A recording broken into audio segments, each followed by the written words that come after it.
पड़ी, चारों ओर से रथ को घेर लिया। भगवान ने कहा चाचा जी आप रथ को आगे बढ़ाइए। अक्रूर जी ने कहा प्रभु देख रहे हो, ऐसी स्थिति में तो रथ को आंकना बड़ा कठिन है। भगवान रथ से नीचे उतरे और एक एक गोपी का हाथ पकड़ते और मार्ग से दूर हटाते हुए उसे समझाते, देवियों अरे दिन रात की तरह ये संयोग वियोग तो आते जाते रहते हैं। मात्र 2 ही दिन के लिए तो जा रहा हूं और उसमें तुम इतनी अधीर क्यों हो रही हो? अरे तुम्हें तो अपने धैर्य का परिचय देते हुए मुझे विदा करना चाहिए। आज मैं जा रहा हूं, कल मेला घूमूंगा और परसों लौट आऊंगा। और सुखदेव जी कहते परीक्षित, जहां गोपियों के कान में ये शब्द सुनाई पड़ा कि मैं परसों आ जाऊंगा, तो गोपियों के मन में एक इच्छा जगी, एक मन में आशा जगी कि हमारे प्यारे मेला घूमेंगे तो इनको कितना सुख मिलेगा, कितना आनंद मिलेगा, और मथुरावासी भी इनके दर्शन से कितने आनंदित होंगे। हमें अपने प्यारे के सुख में विक्षेप नहीं बनना चाहिए। तत्सुखम सुखित्वम, सच्चा प्रेमी वही है जो अपने प्रियतम के सुख में ही अपना सुख मान ले, वही सच्चा प्रेमी। गोपियों ने भी इसी आशा से भगवान के मार्ग का तुरंत रास्ता छोड़ दिया। सब गोपियां दूर हट गईं और अक्रूर जी ने तो अत्यंत वेग से रथ को दौड़ा दिया। भयंकर धूल उड़ पड़ी और जब तक रथ की ध्वजा दिखती रही, गोपियां निरंतर उस मार्ग को निहारती रही। मानो गोपियों का मन प्यारे श्याम सुंदर के साथ मथुरा ही चला गया। निरंतर गोपियां उस मार्ग को निहारती रही। पर मार्ग में अक्रूर जी विचार कर रहे हैं कि इन गोपियों का, इन ब्रजवासियों का कितना अद्भुत प्रेम है भगवान के प्रति, और इन गोपियों के प्रेमास्पद प्रभु को मैं मथुरा ले जा रहा हूं उस दुष्ट कंस के पास। कहीं कदाचित इनका कुछ अहित हो गया तो मैं इन गोपियों को क्या जवाब दूंगा, क्या मुख दिखाऊंगा? अक्रूर जी सोचते हुए जा रहे हैं। यमुना का तट आया। मध्याह्न के समय अक्रूर जी ने रथ को रोक दिया और बोले प्रभु आपकी आज्ञा हो तो मैं दोपहर की संध्या कर लूं। भगवान ने कहा अवश्य। तो दोनों भैयाओं को रथ में छोड़ करके अक्रूर जी रथ से उतरे और यमुना जी में जो डुबकी मारी, यमुना जल के भीतर तो कृष्ण बलराम का दर्शन होने लगा। अक्रूर जी ने अक्रूर जी ने देखा, अरे इनको तो मैं रथ पे छोड़ के आया हूं, ये यमुना जी के भीतर कैसे आ गए? अक्रूर जी ने बाहर निकल करके देखा तो रथ में भी श्री कृष्ण बलराम। अक्रूर जी ने पुनः डुबकी मारी तो बलराम जी तो शेष रूप में परिणित हो गए और भगवान श्री कृष्ण चतुर्भुज भगवान नारायण के रूप में प्रकट हो गए। अक्रूर जी को भगवान का दर्शन हुआ। अक्रूर जी ने हाथ जोड़ करके 30 श्लोकों में भगवान की बड़ी अद्भुत स्तुति करी और भगवान के समस्त अवतारों की चर्चा अपनी स्तुति में करी। अक्रूर जी समझ गए ये तो साक्षात भगवान नारायण है, कंस इनका कुछ नहीं बिगाड़ सकता। अक्रूर जी का मोह भंग हुआ, लौट करके रथ में आए। भगवान ने मुस्कुराते हुए पूछा चाचा जी क्या रथ में कोई अद्भुत वस्तु देख ली है? आपका मुख बता रहा है। अक्रूर जी ने कहा भगवान प्रभु इस संसार में जितने भी अद्भुत पदार्थ हैं ना वो सब आप में स्थित हैं। अरे आप तो साक्षात विश्व रूप हो और जब मैं प्रत्यक्ष आपको ही देख रहा हूं तो ऐसी कौन सी वस्तु रह जाती है देखने के लिए जो मैंने ना देखी हो। अद्भुतानि हि यावन्ति भूमौ वियति वा जले त्वयि विश्वात्मके तानि किम में दृष्टम विपश्चितः। ऐसा कहते हुए अक्रूर जी रथ पर आरूढ़ हुए, रथ को चला दिया और बातें करते करते रथ तो पहुंच गया मथुरा। सब ब्रजवासी भगवान की प्रतीक्षा कर रहे हैं। नंद बाबा ने कहा कन्हैया लाला बड़ी देर लगा दी आए हुए में, अरे हम तो कब से आ गए। भगवान ने कहा बाबा मार्ग में चाचा जी संध्या वंदन करवे लग गए यमुना तट पर, या लिए विलंब है। अच्छा अच्छा तब तो कोई बात नहीं। भगवान ने अक्रूर जी से कहा चाचा जी आप जाकर के मामा कंस को सूचना दे दो। अक्रूर जी ने हाथ जोड़ करके प्रार्थना की, प्रभु आप बलराम जी और समस्त नंद बाबा आदि ब्रजवासियों के साथ मेरे घर पधारिए, मेरे घर को भी अपनी चरण धूलि से पवित्र कीजिए। भगवान ने कहा चाचा जी मैं आपके घर अवश्य आऊंगा, परंतु मामा जी से मिलने के बाद। अक्रूर जी ने भगवान को प्रणाम किया और चल पड़े और जाकर के कंस को सूचना दी कि कृष्ण बलराम आ गए हैं। अब तो कंस बड़ा प्रसन्न हो गया और इधर भगवान ने अपने सब सखाओं के साथ भोजन किया। नंद बाबा ने कहा लाला नेक देर आराम कर ले, कल मेला घूमने चलेंगे। भगवान ने कहा बाबा यदि आपकी आज्ञा होए तो थोड़ा कछु आज घूमे आवे। नंद बाबा ने कहा खबरदार, अरे ये अपनों वृंदावन ना आए जो कहूँ घूमने चल दिए। ये कंस की नगरी है और तेरो का भरोसा कब कौन ते लड़ भिड़ जावे, ना कन्हैया में ना भेजवे वारो भैया। भगवान ने दाऊद जी को इशारा किया। बलराम जी ने कहा बाबा आप मोय आज्ञा दो, मैं जाऊंगो कन्हैया को घुमवाए, काऊ ते झगड़ा ना होएगो और जल्दी आ जाऊंगो। तब तो नंद बाबा से आज्ञा लेकर के बलराम जी कन्हैया का हाथ पकड़ करके बोले चल कन्हैया। श्री दामा आदि सब सखा भी आए हैं, वे बोले कन्हैया हम चले। कन्हैया ने कहा हाँ हाँ भैया सब चलो। भगवान श्री कृष्ण अपने सब सखाओं के साथ नगर भ्रमण करने के लिए चल पड़े और जैसे ही श्री कृष्ण बलराम ने ग्वाल बालों के साथ मथुरापुरी में प्रवेश किया, मथुरापुरी में तो हल्ला मच गया। अरे भैया वो 7 कोस को पर्वत उठाए हुए वारो आ गयो, अरे भैया वो पूतना को मारे हुए वारो आ गयो। सब मथुरावासी घर द्वार छोड़ करके भगवान का दर्शन करने के लिए दौड़े चले आ रहे हैं और मथुरा की स्त्रियां अपनी अपनी अट्टालिकाओं पर खड़े होकर के भगवान के ऊपर पुष्प बरसा रही हैं, भगवान का स्वागत कर रही हैं और भगवान सबके चित्त को चुराते हुए, सबके मन का हरण करते हुए चले जा रहे हैं। सबके चित्त को चुराते हुए मानो आज देवियां अपने मन को ही सुमन बना करके भगवान के चरणों में अर्पित कर रही हैं। सब सखाओं ने पूछा कन्हैया भैया तेरी कछु रिश्तेदारी है का इन मथुरावासियों को? सब ने भगवान ने हंस करके कहा हाँ भैया तुम्हें पतो ना है, यहाँ के जो महाराजा है ना वे हमारे मामा जी लगे हैं और मामा को भांजो पहली बार आयो है तो स्वागत ना करेंगे। सखा बोले ओहो तो जे बात है कन्हैया, भैया तू पहले बताऊं तो हम भी बढ़िया बगलबंती पहन के बढ़िया पोशाक डाल के चंदन वंदन लगा के बढ़िया पक्के ब्रजवासी बन के ना आते। भैया इन कपड़ान में तो अब तेरे मामा के यहाँ बेइज्जती ना होएगी। कन्हैया ने कहा अरे ब्रजवासियों काय को चिंता करे, अरे भगवान चाहे तो संसार में कछु दुर्लभ ना है, जो इच्छा करे हूँ मन माई हरि प्रसाद कछु दुर्लभ ना है। बताओ क्या चाहिए? ब्रजवासियों ने कहा कन्हैया सबसे पहले तो बढ़िया पोशाक होनी चाहिए। भगवान ने कहा अवश्य मिलेगी, चलो।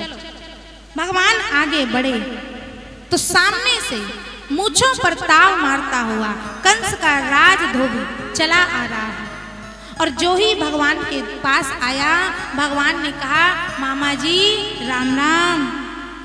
धोबी ने देखा ये मेरा भांजा कहाँ से आ गया, पूछा क्यों भाई मामा कैसे बोले? भगवान बोले यहाँ के जो महाराज है ना कंस वे हमारे मामा जी लगते हैं, तो मामा के गांव में सबरे मामा या नाते थे आप है गए। धोबी ने कहा अच्छा तो तुम ही कृष्ण बलराम हो? भगवान ने कहा हाँ मैं अच्छी तरह जानता हूँ कि तुम्हारे मामा जी ने तुम्हें क्यों बुलाया है। भगवान ने कहा भाई मामा जी जब आप जानते ही हो तो नेक या कपड़ान में थे 2-4 कपड़ा मेरे इन सखान को दे दो, तो बढ़िया कपड़ा पहन के मेरे इन सखान को स्वागत करवाए हुए में आनंद आ जाएगा। धोबी को तो क्रोध आ गया, अरे राम, ये गांव के ग्वार ग्वाला राजसी वस्त्र कभी देखे भी हैं जो पहनेंगे? पशुओं को पालने वाले। भगवान को क्रोध आ गया। भगवान ने धोबी को एक चांटा लगाया और रजक से कराग्रेण शिरा कायाद पाद्य, और एक थप्पड़ में ही रजक का सिर कट करके दूर गिरा। सब सखाओं ने कृष्ण बलराम की जोर जोर से जय जयकार करी, बोले कृष्ण बलदेव की। धोबी के मरते सब सैनिक तो डर करके भाग गए। भगवान बोले ब्रजवासियों ले लो सब वस्त्र, जाकू जो आए सब पहन लो। सब ब्रजवासी कपड़ों को पहन करके चलने लगे। अब छोटे छोटे ग्वाल बाल और कपड़े राजा कंस के तो कैसे आते? अब छोटे छोटे ग्वाल बाल कपड़ों को पहन करके बोले कन्हैया भैया कपड़े तो हैं बहुत सुंदर, पर नेक बड़े हैं, आनंद ना आयो भैया कन्हैया इन कपड़ा में। अरे इन कपड़ा में तो और पक्के भिखारी लग रहे हैं। भगवान ने कहा नेक व्यवस्था करेंगे कछु, अब नेक ज्यादा बड़े हैं तो ऊपर उठा के चलो। अब कपड़ा जब ऊपर उठा करके चलने लगे सब सखा, तो ऐसे लगता जैसे किसी ने हैंगर में टांग दिए हों। और एक दर्जी ने जब ये देखा तो भगवान के पास आया, बोला प्रभु आपकी आज्ञा हो तो इन कपड़ों को नेक मैं ठीक कर दूं। भगवान ने कहा भैया बड़ी अच्छी बात है, कर दे। दर्जी ने सब ब्रजवासियों के नाप लेकर के बढ़िया वस्त्र तैयार करके अपने हाथों से सबको पहना दिया। अब तो ब्रजवासी बड़े प्रसन्न हो गए, अरे कन्हैया भैया अब तो आनंद आ गए, या पोशाक में तो हम ही राजकुमार लग रहे हैं। भगवान ने कहा भैया दर्जी तूने हमारे सब ब्रजवासी प्रसन्न कर दिए, बोल तो को का इनाम चाहिए? दर्जी ने मन में सोचा धोबी को क्या इनाम दी वो तो हम देख लेंगे। दर्जी ने कहा प्रभु मुझे कछुना चाहिए, भैया आपकी कृपा दृष्टि बनी रहे, बस यही मेरा इनाम है। भगवान ने कहा ठीक है भैया दर्जी, तो हमारो आशीर्वाद है, आज तक आस्ते तुम खूब फलोगे फूलोगे। तो आजकल आप देख ही रहे हैं महाराज दर्जी कैसे फल फूल रहे हैं, जितने को कपड़ा उतने की सिलाई। तो भगवान को आशीर्वाद है दर्जियों को। सब सखा से बोले भगवान भैया अब तो कोई कसर ना है। सखा बोले कन्हैया भैया ब्रजवासी के गले में जब तक माला ना पड़े तब तक आनंद ना आवे। ब्रजवासी माला के बड़े शौकीन होते हैं। भगवान ने कहा ठीक है माला की भी व्यवस्था हो जाएगी, चलो।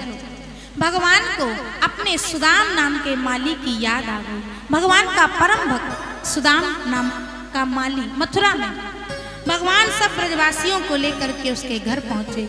सुदाम ने भगवान का स्वागत किया और सुदाम ने बड़ी सुंदर माला भगवान के कंठ में पहनाई और सब ब्रजवासियों को भी सुंदर सुंदर माला पहनाई। भगवान ने उसे भक्ति का वरदान दिया और आगे चल पड़े।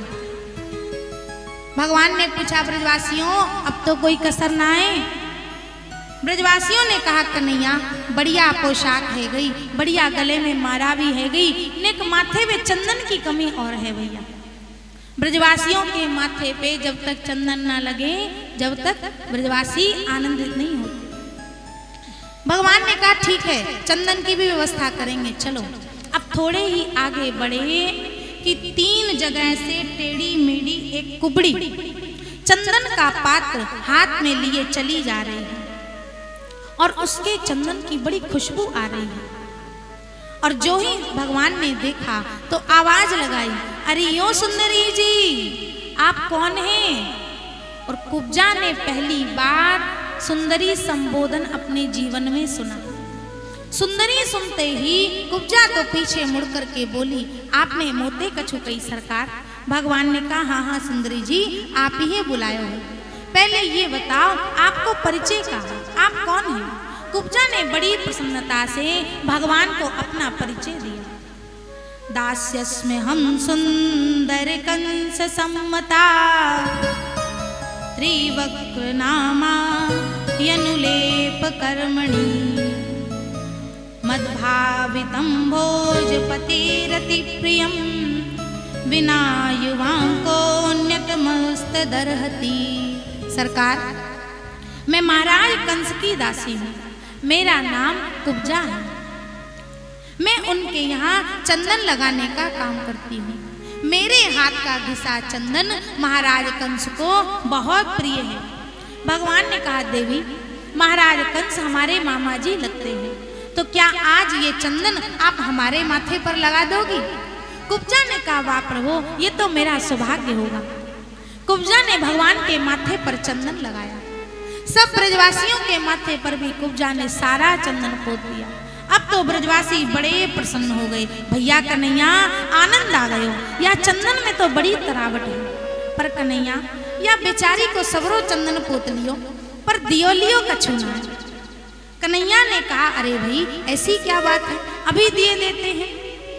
भगवान ऐसा कह करके कुब्जा के पास आए और उसके पैर के अंगूठे को अपने श्री चरण से दबाए और एक अपने बाह से कुब्जा की कमर में डाल लिए और दूसरा हाथ कुब्जा की ठोड़ी पर लगा दिए।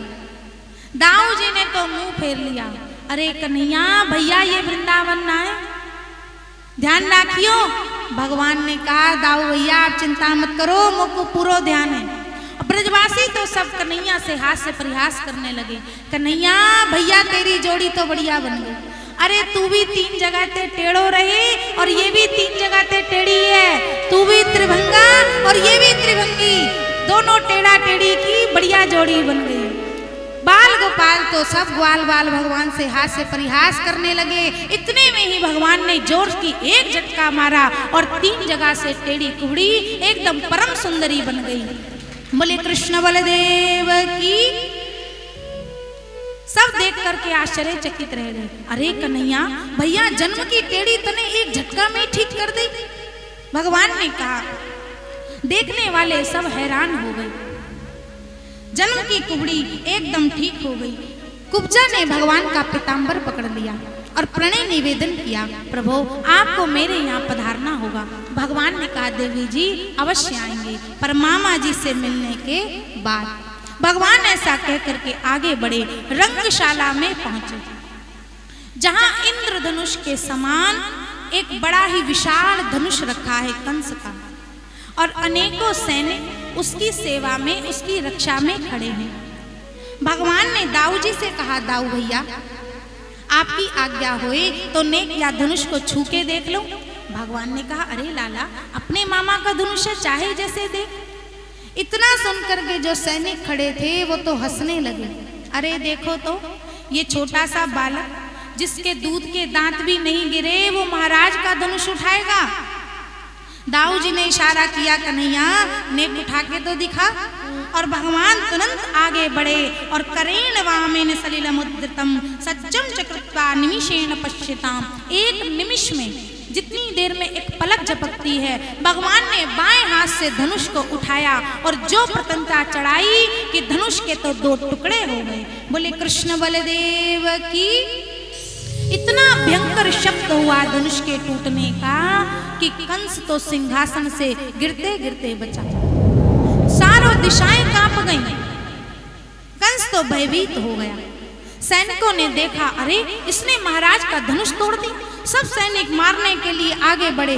भगवान ने धनुष का आधा टुकड़ा दाऊजी की ओर फेंका और उसी धनुष के आधे टुकड़ों से सैनिकों की वो पिटाई करी कि सैनिक तो प्राण बचा करके भागे। दौड़े दौड़े कंस के पास पहुंचे, महाराज आपके भांजे ने आपका धनुष तोड़ दिया। और कंस ने जो सुना कि धनुष टूट गया तो समझ गया कि यही मेरा काल है, क्योंकि भगवान परशुराम ने कहा था कि इस धनुष को कोई तोड़ नहीं सकता और जो तोड़ देगा वो तुझे छोड़ नहीं सकता। भगवान परशुराम का वचन याद आते ही कंस तो बहुत भयभीत हो गया। और उधर विश्राम घाट पर सूर्यास्त होने पर भगवान विश्राम घाट पहुंचे। प्रातः काल हुआ। नंद बाबा समस्त ब्रजवासियों को लेकर के रंगभूमि में पहुंचे। कंस को तरह तरह की भेंट प्रदान करी और अपने उपयुक्त स्थान पर नंद बाबा जाकर के बैठ गए। भगवान भी दाऊ भैया के साथ जैसे ही सभागार में प्रवेश करने लगे तो महावत ने कुवलिया पेड़ नाम का हाथी द्वार पर खड़ा कर दिया। भगवान ने महावत से कहा, ए महावत अपना हाथी हटाओ।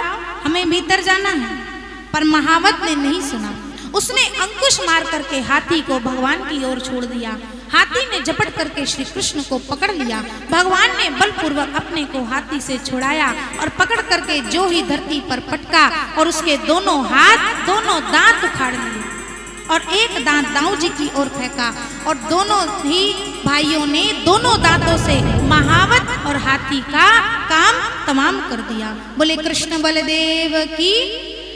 एक दांत को श्री कृष्ण ने अपने कंधे पर रख लिया और दूसरे दांत को श्री बलराम जी महाराज ने अपने कंधे पर रख लिया।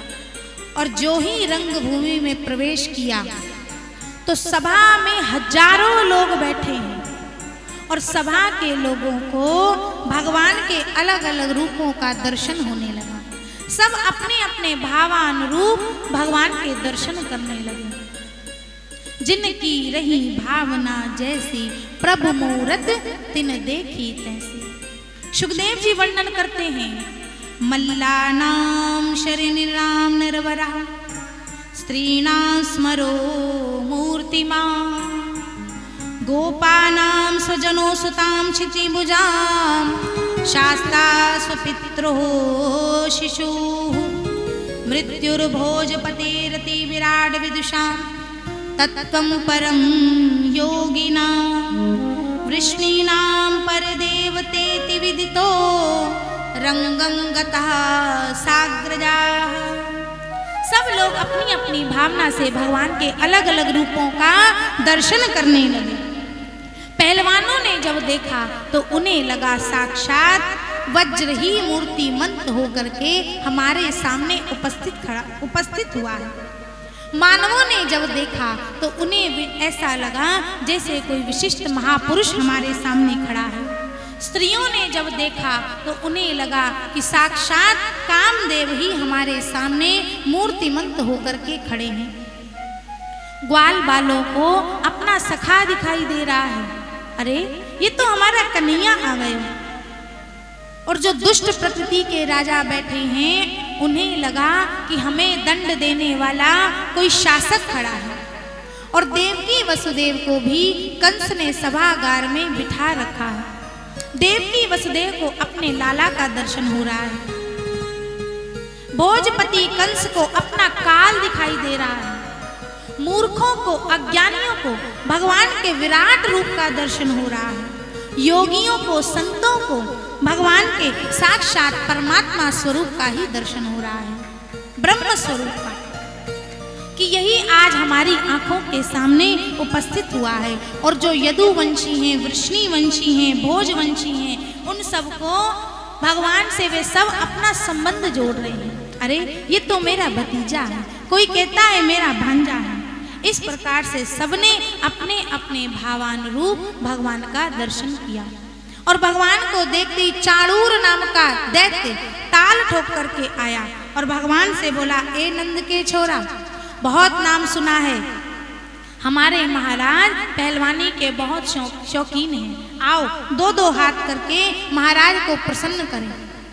और फिर क्या था, मल्ल युद्ध छिड़ गया। दोनों कूद पड़े अखाड़े में और बलराम जी भी मुष्टिकासुर से युद्ध करने लगे। भयंकर द्वंद्व युद्ध होने लगा। पर बहुत देर हो गई युद्ध होते होते। कंस ने अपना सिंहासन 10 हाथ ऊपर बनवाया और ऊपर से ही बैठा बैठा कंस तो चिल्लाने लगा। चाणूर को इशारा करता, मूर्ख, दोनों बालकों को मार करके समाप्त क्यों नहीं करता, क्या खिलवाड़ कर रहा है। चाणूर को तो जोश आ गया। उसने अपनी पूरी ताकत से भगवान की छाती में एक मुक्का मारा और भगवान ने भी घुमा करके उसको एक चांटा मारा और एक चांटे में ही चाणूर चकनाचूर हो गया। और बलराम जी ने भी मुष्टिकासुर को एक मुष्टिका का प्रहार किया और एक मुष्टिका में ही मुष्टिकासुर भी गोविंदाय नमो नमः। शल और तोशल नाम के 2 पहलवान और आ गए। भगवान ने दोनों को ठिकाने लगा दिया। कूट नाम का एक दैत्य फिर आ गया। भगवान ने 2 मुक्के मार करके कूट को भी कूट दिया। बाकी के सब पहलवान अपने आप प्राण बचा करके भाग गए। और अब तो कंस का क्रोध पराकाष्ठा पर, चिल्लाने लगा, अरे बंदी बना लो इन बालकों को, भागने ना पावे। आज मैं इनको मारूंगा, इनके बाप को मारूंगा और अपने बाप को भी मार डालूंगा। भगवान समझ गए कि इसका तो संतुलन बिगड़ गया। और जब तक कंस कुछ कर पाता तब तक तो भगवान ने एक छलांग लगाई और कंस के सिंहासन पर ही नजर आए। कंस ने भगवान को देखा कृष्ण, और कंस की तो हृदय गति अवरुद्ध हो गई, हार्ट अटैक हो गया महाराज। भगवान ने कंस के बाल पकड़े और घुमाया, जाके पग नहीं फटी विवाही, सो का जाने पीर पर आई। जब तक स्वयं को पीड़ा नहीं होती तब तक दूसरे की पीड़ा का अनुभव नहीं होता। भगवान आज कंस के बाल पकड़ करके उसे स्मरण दिला रहे हैं कि तूने इसी प्रकार मेरी माँ देवकी के केस पकड़े थे, उसे रथ से खींचा था, आज देवकी नंदन तुझे गिराने आ गया है। भगवान ने स्मरण दिला करके एक जोर की धक्का कंस को दिया, हड़बड़ा करके कंस तो उच्च सिंहासन से नीचे गिरा और भगवान भी ऊपर से ही उसके ऊपर कूद पड़े, और कूदते ही कंस के तो प्राण अवरुद्ध हो गए। गोविंदाय नमो नमः। बोले कंस मर्दन भगवान की। कंस जो ही मरा, कंस के 8 भाई और थे, वे भी सब भगवान को मारने के लिए दौड़े, और बलराम जी ने हाथी के दोनों दांतों से मार मार के उन 8 को ठिकाने लगा दिया। कंस की पत्नियां अस्थि प्राप्ति रोती हुई आई, अत्यंत विलाप करने लगी, हे नाथ, हे प्यारे, आज हम सब अनाथ हो गए, हम सबके घर आज उजड़ गए।